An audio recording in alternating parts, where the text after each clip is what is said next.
Now, flying cars, you've probably seen them in countless science fiction films, and we're sure you've even dreamt about, well, riding in one of them. Well, your dream might be coming true now, and the way to travel is about to change if you are to believe Uber. Take a look at this report.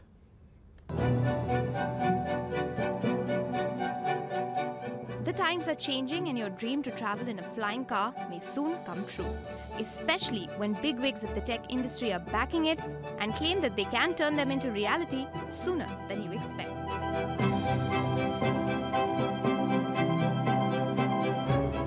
We may have seen many such concepts of flying cars coming and fading away, but this time the promise to have a flying car comes from none other than Google co-founder Larry Page.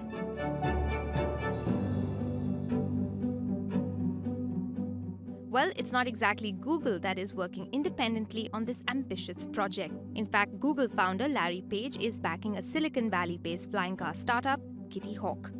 The company has already announced the first prototype of the flying car, and much to our surprise, it says that a personal consumer-ready flying machine will be available for sale by the end of this year.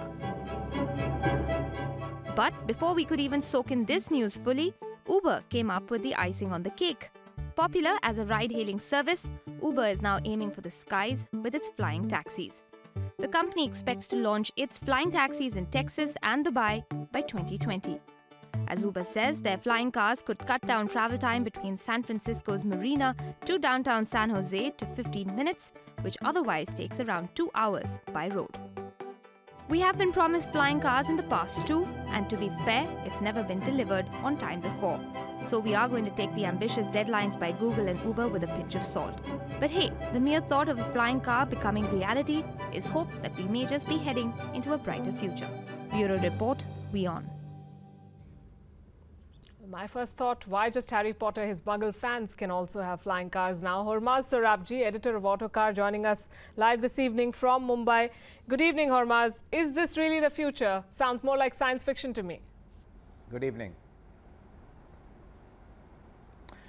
Well, I think, it's closer to reality than we think because technology has progressed so far. I think it's not so much really the technology, which is actually quite real. It's going to be more the regulation, the safety aspect, that sort of thing, which will need to be worked out, and that can take a lot of time.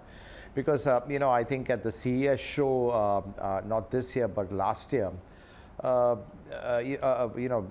Chinese manufacturer had showed a drone which could carry a 100-kilo payload. So that's a human being. So I think, we've seen the way drones have evolved. Everyone's using drones now for photography and stuff like that.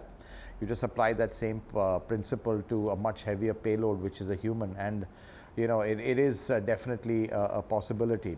So I think, people are going to be taken to the skies the way technology is. But I think what is going to be the biggest hurdle is regulation and fundamentally safety. That has to be 100% for it to really become, let's say, something for everyone.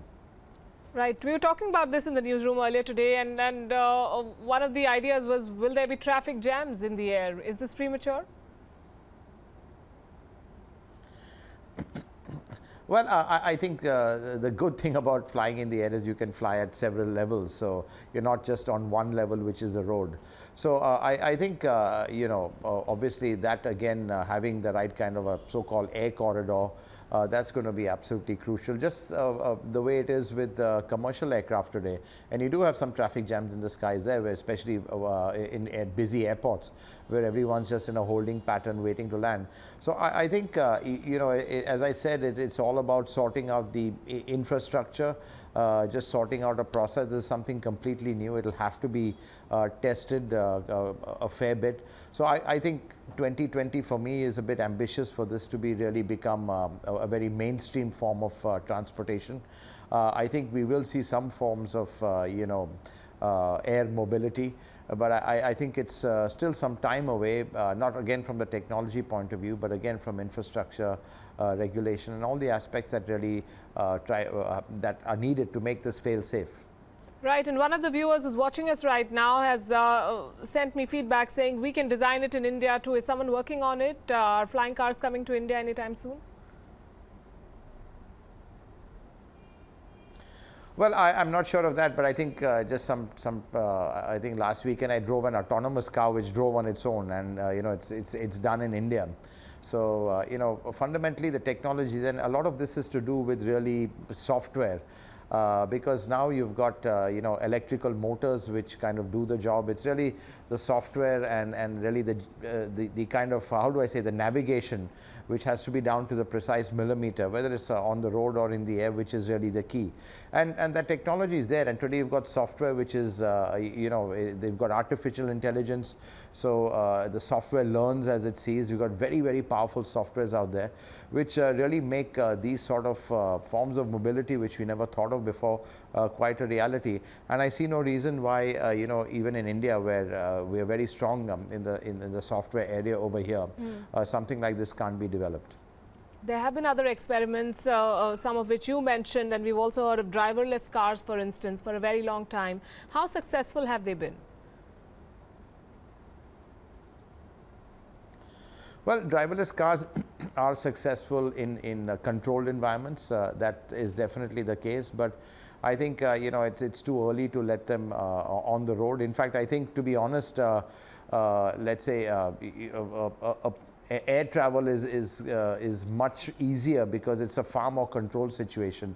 You don't have cows and people just running in front of you, or someone just cutting in front of you. So I think I personally think that's a much easier you know, that's less of a hurdle. But with driverless cars, I think it's really the unpredictability of the roads which is still the biggest challenge, because the software has to learn all this. They use a software called deep learning, which really is going to be the heart of any autonomous or driverless car. It's a software based on visual data which just kind of keeps learning the road and builds a library of events on which to draw from, you know, to react to a situation. But that's taking millions of miles, millions of kilometers, and I still think it's some way away where, you know, every possible situation is covered. It may be right now 95%, but even that 5% is enough to result in a fatal accident. So I think still some time away. All right.